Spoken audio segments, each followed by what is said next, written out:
Hey guys, what's going on? James here. In this video today, we're going to be continuing to regrade every offseason of the Jason Licht era, continuing with the 2015 offseason that really saw Jason Licht begin to build some of the core pieces of the late 2010s of the Tampa Bay Buccaneers, starting off with some different types of moves that they made in terms of re-signings and releases. They released quarterback Josh McCown. I give it a C plus grade. McCown was only with the Bucs for one season, but again, we all know what McCown was there to be. He was going to be a bridge quarterback. He fulfilled that role. They moved on from him. It is what it is.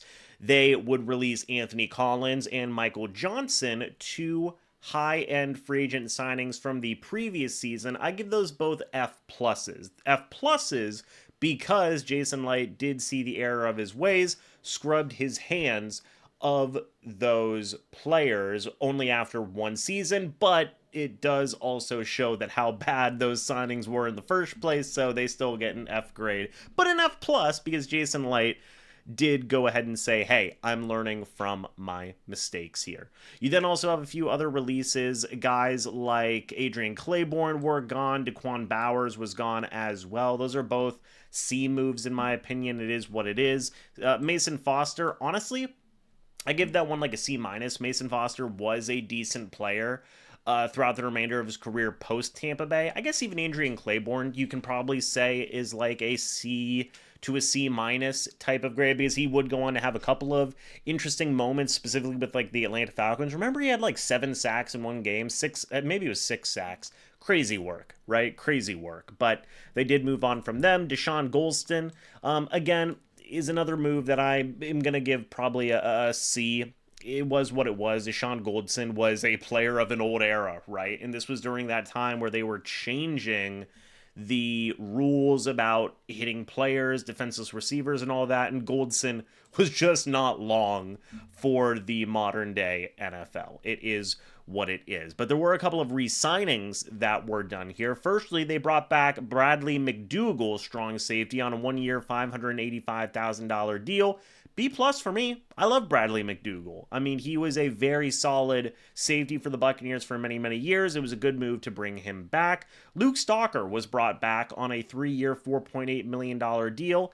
It's a C. I mean, really, he was Ko Kieft before Ko Kieft was around, but he was a little bit of a better receiving tight end. He actually had a pretty long career, all things considered, in the NFL. So shout out Luke Stalker. Major Wright was brought back on a 2-year, $3 million deal during this offseason. It's a B grade for me. Again, I talked about this in the last video. Major Wright was a fine fringe starting type of safety. Lavonte David was brought back on a 5-year, $50.25 million deal. That's an A+. It's literally been in one of Jason Licht's wheelhouses to bring back Lavonte David time and time again because he is that important to the franchise as a whole. Now, a couple of free agent signings were made here. Not as many big deals as the previous offseason. Jason Licht did learn his lesson in some way, shape, or form. But Bruce Carter was brought in on a 4-year, $17 million deal. He was the big free agent signing. It's a D-. Bruce Carter would only last 1 year with the Buccaneers until he would move on to some other teams. It was what it was. He just wasn't the answer at inside linebacker. They would find that answer, but it would be through a different means than what they thought it was going to be. Chris Conte was brought in on a 1-year, $1.5 million deal, and I know that it was a meme during this time that like, oh, Chris Conte sucks. I'm going to give it a B-, man. I mean, he was with the Bucs for a good long time. He actually did some really, really good work. He was okay. Yes, he had his pretty bad moments in some areas, but he had some fine moments in there as well. I certainly don't think Chris Conte was as bad as people memed about him being. He started a lot of games for the Bucs over his tenure with Tampa Bay, and that's certainly saying more than a lot of these guys we've already talked about so far. Henry Melton was brought in on a 1-year, $3.75 million deal. It's a C-. He only would last that 1 year, was never really that second option to Gerald McCoy that a lot of people wanted him to be. It is what it is. Clinton McDonald ended up being the bigger guy in that rotation than a Henry Melton. Sterling Moore was brought in on a 1-year, $1.5 million deal. It's a C+. I really wish they would have kept Sterling Moore around after this season. they wouldn't, and he would go on to be a fine veteran cornerback for a few other teams before calling it a career. Godsert Sherilis was brought in on a 2-year, $7 million deal. C minus, man. I mean, just rough. He would start chunks of games for the Buccaneers, but I will give him a C minus for that, but he was never really an outstanding player under any circumstances. And yeah, I just remember during this time, not a lot of people were Godsert Sherilis fans. They would also bring in Joe Hawley on a 2-year, $3.4 million deal. That's a B grade to me. I remember whenever Evan Dietrich Smith was dealing with injuries and whatnot, Joe Hawley really stepped up as this team's starting center. And I am always fond, memory-wise, of Joe Hawley and what he was able to contribute here for the Tampa Bay Buccaneers. The team would also make a couple of trades. They traded for George Johnson and a 2015 7th round pick, which would become Joey Iosefa. We'll talk about him in a moment. For a 2015 5th round pick, number 168, which would become Michael Burton. D minus. George Johnson would only last one season with Tampa Bay. I believe they did sign him to like a 3-year, $7 million deal, something along those lines. And he just never was a good pass rusher for Tampa Bay, be it if you wanted him in the rotation, if you wanted him to be a fringe starter guy. He was just a pure expendable backup who they did give up a 5th round draft pick for, when you could have just easily drafted somebody like that in the 5th round without having to give up that 5th rounder at all. So yeah, probably would have just went with a rookie with potential, but they decided not to do that. And then they would also trade Tim Wright to the Detroit Lions yet again for Kyle Brinza. Remember him? This is going to be a D grade for me. I understand Jason Light wanting to go out there and, try and fix this kicker position. And trust me, this is going to be a long saga of him trying to fix the freaking kicker position. But Kyle Brinza was not the answer. He would eventually bring back like Connor Barth, for example, and guys like Pat Murray would be in that mix as well, because Kyle Brinza, yeah, he could kick like a 58-yard field goal, but that's all he could freaking kick. So it was pretty lackluster trade in my opinion. But finally, we're going to get to the NFL draft here. Round 1, pick 1 was Jameis Winston. You guys maybe you'll like this, maybe you won't. I give it a B+. Jameis came in. He gave you his entire rookie contract. Yes, there was a lot of lows, but there was also a good number of highs as well. Yes, I know they never made the playoffs with Jameis Winston, but he is one of the, in fact, I would argue he's the second most notable quarterback in Buccaneers history right now today, besides Tom Brady. Give Baker Mayfield a couple of years, he will surpass Jameis Winston. In regards to that, maybe you could also say Doug Williams. Look, Winston was fine for what he was in Tampa Bay. I really do believe that. He was a solid player. He was a solid quarterback when he was with Tampa Bay. He did have some mind-numbingly big mistakes, but he also had a lot of moments where he was keeping the Bucs in games as well, and I give him some credit for that. Round 2, pick number 34 was Donovan Smith coming in here. I give this a B. He was a solid tackle for the Bucs for many years.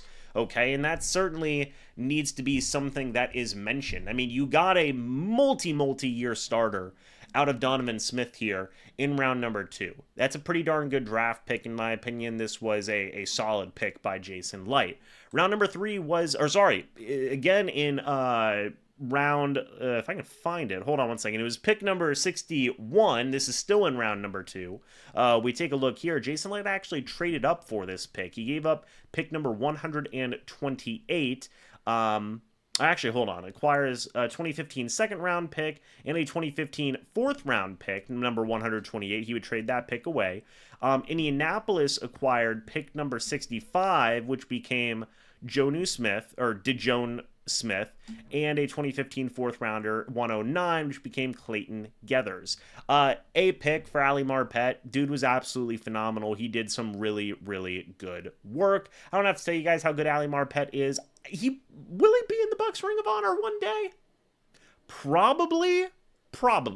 One of the better, in fact, probably the second best early era Jason Light draft picks besides Mike Evans. Really was a home run hit here with Ali Marpet.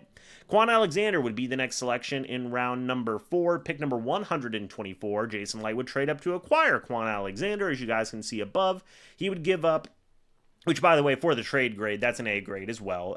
Basically, the draft grade is the trade grade as well. But trading up, you get pick number 124. You gave up pick number 128 and pick number 218. I give the Quan Alexander pick a B. Quan was pretty solid when he was in Tampa Bay. I remember he had a lot of really, really good moments. He had that game when his brother passed away. A heart-wrenching moment, but Quan was the heartbeat of this defense for a long time, right? And when he left, I remember being genuinely bummed that he left Tampa Bay and went on to go join another team. But Quan was solid when he was in Tampa. I give him a lot of prop for that, and he was good.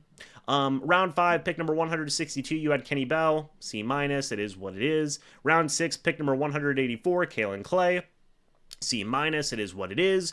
Round 7, pick number 231, fullback Joey Iosefa. I give it a D. Now, the reason I give it a D, and I know some people may say, James, what are you talking about? I thought you were going to give all these lower grade picks, C- and stuff. I give it a D because, like, positional value, what? I mean, even in 2015, we're drafting fullbacks in round 7, and Joey Iosefa did absolutely nothing for the Bucs. At least Kenny Bell and Kalen Clay had a chance. Joey Iosefa, you might as well have just burned the draft card. I know that sounds really brutal, but the guy did nothing for the Bucs, man. You could have taken a lot of different positions, just taking flyers on guys. I probably would have given it a C-. But a fullback in 2015, nah, fam. Nah, don't agree with that. There is another undrafted free agent signing that was made, though. This time it was wide receiver Adam Humphries.